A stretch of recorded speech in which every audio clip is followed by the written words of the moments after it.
है प्रेम। प्रेम लेकिन कौन सा? निस्वार्थ।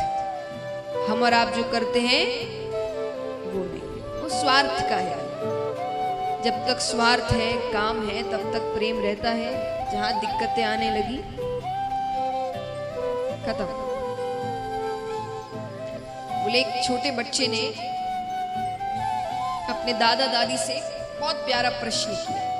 उसने पूछा कि आपके समय में रिश्ते इतने लंबे कैसे चल जाते थे? एक ही व्यक्ति के साथ पूरी जिंदगी कैसे? आजकल तो बहुत मुश्किल होता है, कैसे कर लेते थे आप सभी? तो उन्होंने जवाब क्या दिया कि हमारे समय में अगर चीज टूट जाती थी तो उसको जोड़ने की कोशिश करते थे। तुम्हारे समय में फेंक देते, टूट गई तो फेंक दो, और हमारे समय टूट गई तो उसको पहले जोड़ने की कोशिश करते थे। हाँ, जब एकदम ही चकनाचूर हो जाए कि जोड़ ही नहीं सकते, बात अलग है।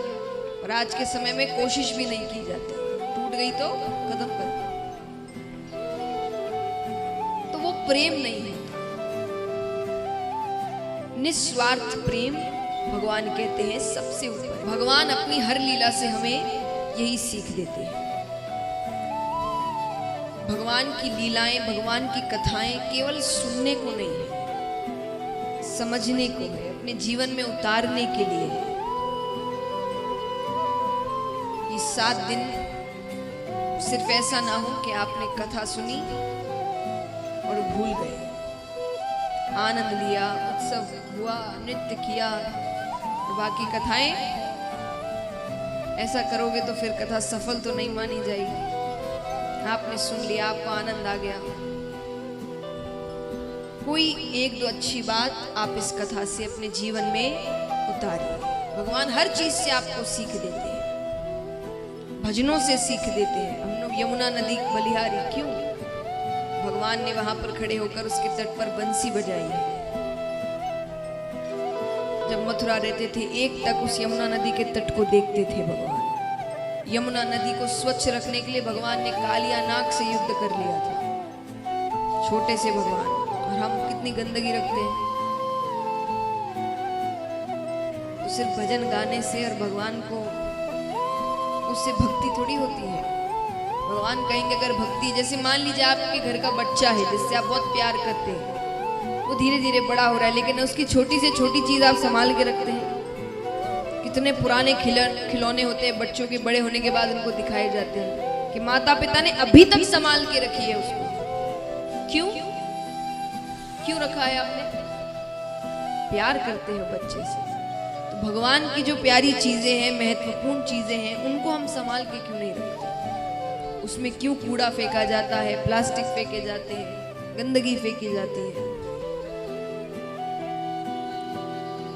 और फिर वो जब उन चीजों को बाहर करती है अपने रूप से, तब उसका दोष भी भगवान को देते हैं कि देखो तीर्थ स्थल में भी ऐसा हो गया, भगवान रोक नहीं सकते थे क्या? वो तो प्रकृति है, जो दोगे वो आपको वापस वही देगी।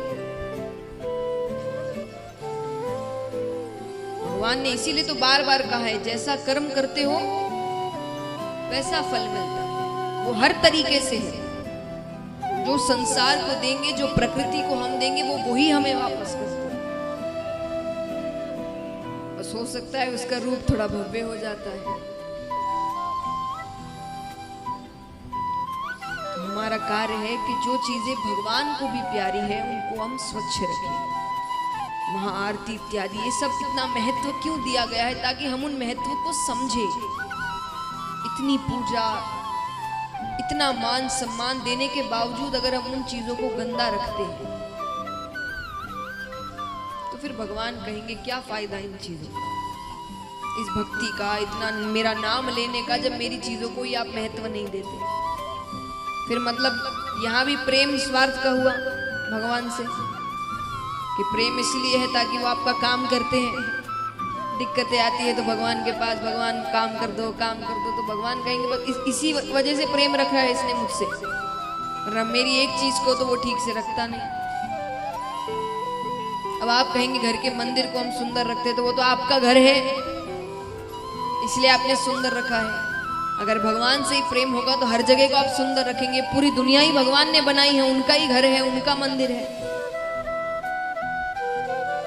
तो भगवान ने अपनी हर लीला से हमें ये समझाया कि निस्वार्थ प्रेम सबसे ऊपर है।